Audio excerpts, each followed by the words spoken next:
ரஹ்மானுக்கு 2 வார்த்தைகள் நாங்க நாக்கிலிருந்து வந்த உடனே அவனுக்கு ரொம்ப விருப்பமா இருக்குமா. வஸகீலத்தானி ஃபில் மீசான், மீசானில் மிகவும் கனமாக அது இருக்குமா, மிகவும் பாரமாக இருக்குமா.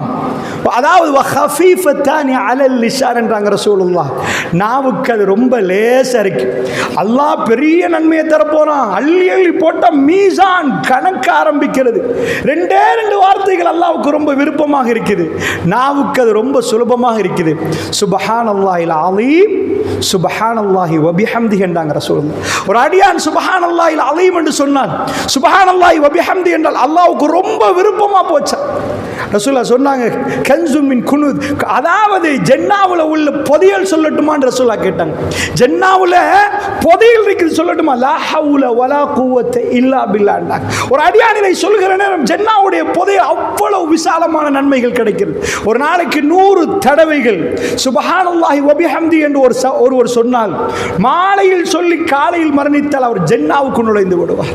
காலையில சொல்லி அல்லாஹ்வுடைய நல்லடியார்களே, அதாவது ரசூலுல்லாஹ் சொன்னார்கள் 100 தடவை சொன்னால் கடல் நுரைய அளவுக்கு அவருடைய பாவம் மன்னிக்கப்படும் என்றாங்க. கடல் நுரைய அளவுக்கு அவருடைய பாவங்கள் மன்னிக்க. கடல்ல எவ்வளவு நுரை இருக்குது எண்ணிப்பார்.